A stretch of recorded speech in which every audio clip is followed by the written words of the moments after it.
The best days of my life. It was brass monkeys as usual that New Year's Eve. Just before midnight, I leaned against some railings and lit myself a smoke. I remember falling backwards. About 12 feet it was. Only 12 bloody feet down. It knocked 7 bells out of me. The other 5 rang shortly afterwards. Each chime was like a boot in the Neverminds. I could still hear the revellers celebrating in the distance. That's all I remember about the 90s now. The last 5 minutes. The relationships, the laughs, the recreational drugs they say I took in my 20s, all disappeared in a flash of searing pain. As did my teens, the so-called best days of your life. Every single personal memory of the 80s had also been erased from my mind. I came round in hospital, flat on my back, where I would spend the next 6 weeks. The couple by my bed had changed quite a bit since the 70s. But despite their grey hair and specky appearance, you still recognise your parents. I requested some ready brek and asked how long I was likely to be off school. They just looked sadly at each other, said nothing. The childhood memories were intact. My primary days. Well, up to the first half of primary 6, when I was 10. I remember Pink Floyd doing Another Brick on the Wall on top of the Pops at Christmas. I joked that it would be a while before I was back on my pogo stick. The next 20 years were a blank until my only adult memory, that fateful New Year's Eve by the Old Town Steps.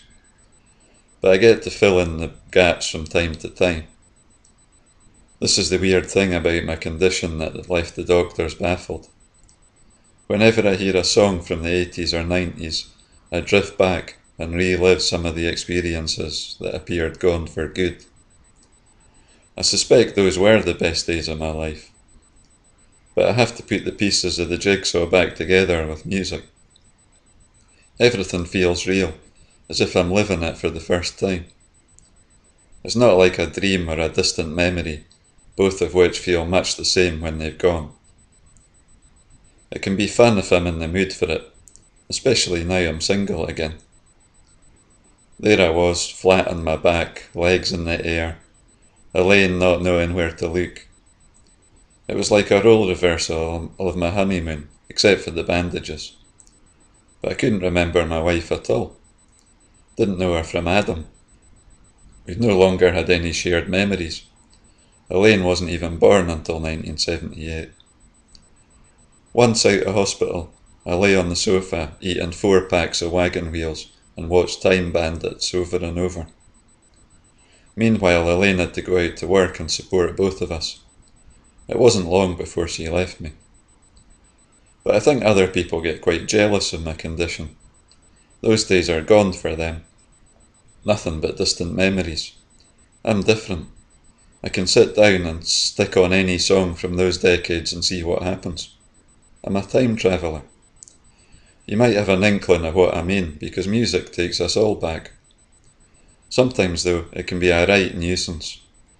Imagine you're out and about, you hear a song, and all of a sudden you're catapulted back in time. There's nothing I can do to control it. Hopeless when you're speaking to yourself, dancing alone, lost in a trance. Very embarrassing for a working man in his 40s.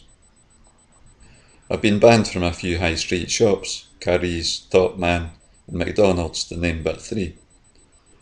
In the electro-domestic store, I heard Chain Reaction by Diana Ross and found myself in a club, wearing a feathered sweater like Captain Sensible used to wear in The Damned. I was dancing with a girl who I think was my first proper girlfriend. Her blue eyes were so penetrating that I couldn't resist giving her a love bite on the dance floor. It felt as if I'd had a few jars. I was oblivious to the others dancing around us. Probably 1986. I might return to this one, but not in Curry's. When the song finished, I came to and found myself face to face with an old dear of about 70. She was screaming, "Get this vampire off of me!" I thought she looked quite flattered in a way, but Curry's staff disagreed and banned me from their stores. Said I was lucky not to end up in a police cell. When the music takes me, it feels as if I've been hypnotised. People keep their distance. They don't realise that when I come round, I need a bit of comforting and reassurance, like someone emerging from a fit. I feel confused and disorientated. It takes me a couple of minutes to remember where I am, which is somewhere in the 21st century. If I like the experience, then I make a note of the song that triggered it and go home and stick it on again. It's usually the same memory that reappears, though there's no guarantee of that. Sometimes it can be frustrating, like when you try to resurrect a wonderful dream you've been woken from and never get back there. My wife Elaine is getting married again. I'm sure she feels guilty, so they decided to invite me along. I'd rather stay at home and play Nintendo, but I suppose I'd better put in an appearance now I've got the invitation. It puts us both out, but I went to Top Man to try on a new suit anyway. I was in the changing rooms when Girlfriend Is Better by Talking Heads came on. I looked in the mirror and saw myself in that huge inflatable suit that their lead singer David Byrne wore in the video. It was like the magic hall of mirrors I went into as a kid.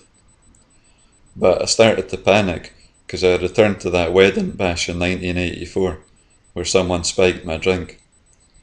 That was the first time I ever wore a suit. "Let me out," I yelled and started pulling at the curtain which came crashing down. I wasn't sure exactly where I wanted to be let out of, but the shop assistant panicked too and called security. "Come quickly, I think he's a drug addict."